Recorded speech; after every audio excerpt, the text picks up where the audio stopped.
guess first of all, just kind of who stood out in the receiver group so far? Yeah, I think we've had a pretty fast start to fall camp. Guys that I think have stood out, Junior Alexander stood out. Ty McCullough has been playing well. Taco Dallar's had a great first week of camp. Just kind of some newer guys. I think Danne Steels really stood out early on as a guy that is playing well right now. And then a guy like Ryan King, a guy we didn't have last season. I think he's done some good things through the first week or so here. And then Junior and Ryan, obviously Junior was here last year, weren't able to utilize him. Just Yeah. adding those two guys in the mix. Yeah, I think schematically they bring some size, and I think thinking back through the years, being the receiver coach here, having some guys that have some more size to them, that brings a different element of playmaking to the equation. They primarily are into the boundary, but we play them in the slot into the field too. But I think that part of it for me has been what's even a young player like Javonte King, who redshirted last year, all of those guys that have, those 6'4" frames, but are, really good basketball type players at the receiver spot, that have a lot of athleticism and will go up and get the ball. That part of it's been a little refreshing. So. You mentioned Ryan King's size. What kind of ball skill wise? Anything else that stands out about his play? Oh, I think he has a high football IQ. I mean, just being in the meeting room with him, you can tell this isn't the first playbook that he's had to learn. We talked about that. I think he told me his fourth playbook. So he's been really, really good at kind of picking out the parts of the playbook that help him learn it. I mean, it's been a pretty quick turnaround for him, but I feel like he's done a nice job of transitioning into that. And we've needed him to do that because in order to compete for a spot, it's going to have to happen in a hurry here. And so I've been pleasantly surprised with his football IQ. Yeah. Taco mentioned that Danne Steels was smart. Yeah. What kind of ways, I guess, specifically does he show that intelligence?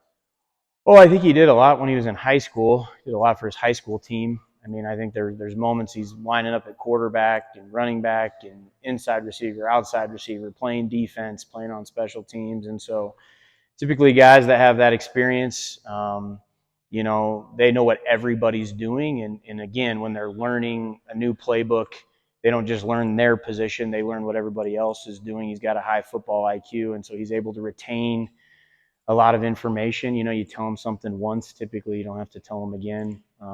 He's a lot like his older brother that way. Coy was a lot like that. And so, I expected that from Danne, but I think that's definitely helped him here early on be able to compete at a high level. Anymore, those guys that have been here for, they came in the middle of the summer. I mean, they get a little bit of a jump up on, learning the playbook, learning how we want those routes to be run. And then, again, working all the timing with the quarterbacks. I mean, that from a pass game perspective, been really pleasantly surprised with where he's at right now. Spoke about some of the attributes for some of these guys. What, in your opinion, makes this group truly special? I think it's just more depth. I feel like we have more depth than we've ever had. Some of the better teams I've ever been a part of, it's a more competitive environment all the time. And so these guys have kind of embraced that. I think, not every day is going to be your best day, but we got to cash in on the ones that are good. And, if you're not having your best day and the guy behind you is pushing you, that's only going to make us better. And so, from a group standpoint, I think that competition kind of in line with the culture of this football program, outside of Aiden Garrigan, everybody in the room now that I've been here for a few years is somebody that I've been able to help recruit into the program. Culturally, what our standards, what our expectations are, those kind of lead to us being able to go out and execute at a higher clip, I feel like, especially in a practice setting. Working with Tyler in that offensive coordinator role now? Yeah. It's been great. I think, Tyler's a guy that's very organized.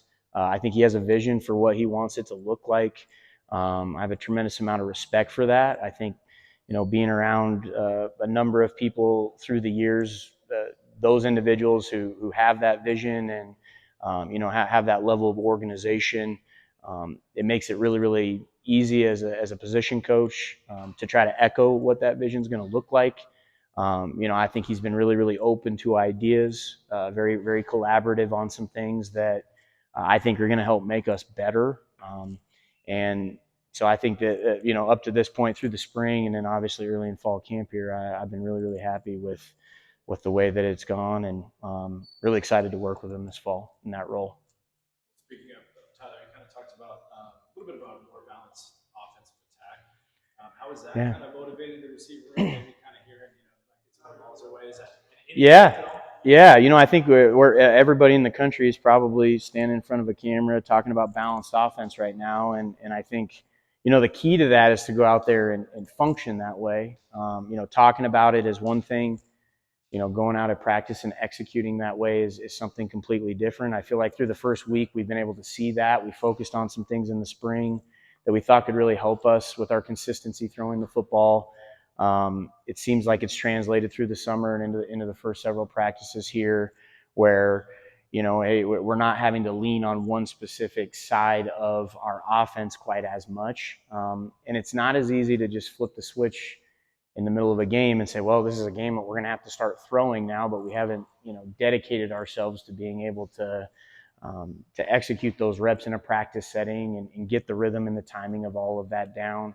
And so, I think balanced offense-wise, there's going to be games where we're going to have to throw the ball more. There's going to be games where we're going to have to run the ball more. But to me, it's really more in the moments where you have to throw the football. Are you able to do that at a high level? And that's been our focus. And, speaking back to your previous question with the group, I think one of the special things about the group is they really want that opportunity. They're not shying away.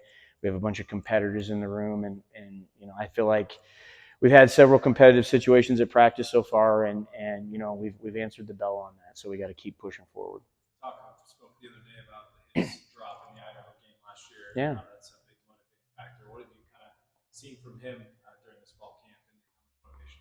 I mean, that's Taco. I wish he'd move on, but I think it's also what drives him. I think any competitive person who wants the best out of themselves reflects back on those moments that they feel like maybe got away from them. We all have them. Shoot, we have them as coaches too, and the decisions that we make or the plays that we have the opportunity to make that we don't make. Sometimes we dwell on those a little bit, but if we can flip that script and we can use it as a motivational tool, which I feel like he has, it puts you into an elite category. It puts you into a category of somebody who, can learn from those situations and mature into being able. I mean, shoot, he was fresh off of a shoulder injury. He's his own worst critic, and that's what makes him special. I don't think that much about those types of situations for him because he makes so many great plays for us.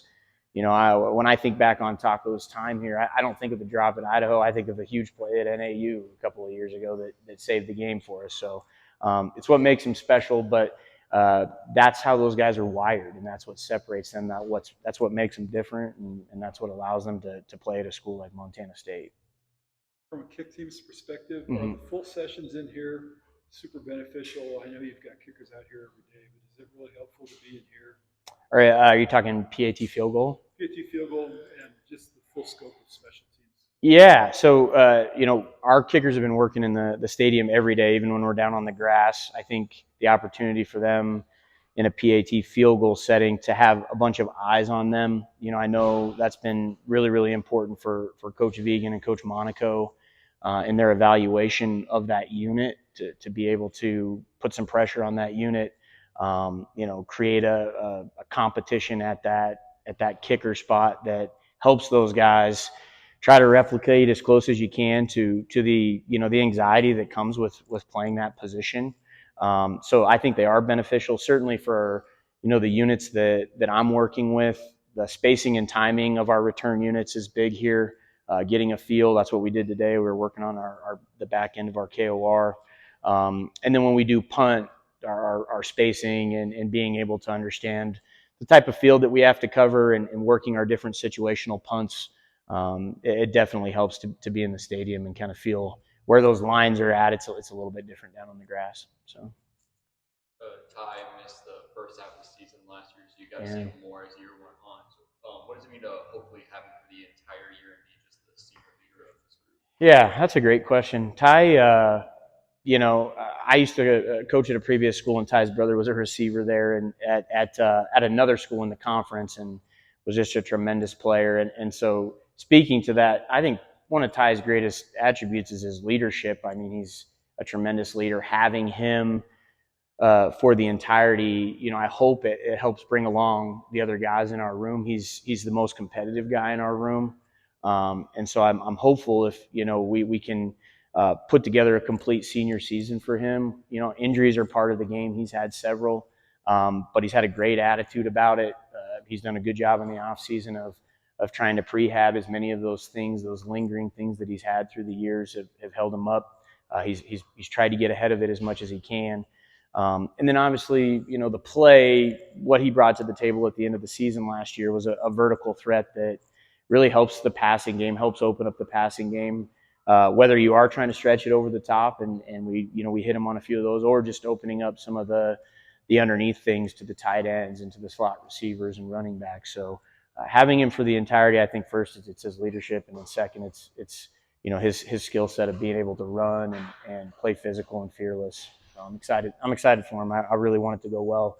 Anybody's last ride is a special thing, and I owe Ty a lot. He's been a he's been a great he's been a great guy in my room, but he's been a great leader overall, and I'm excited for what's next for him.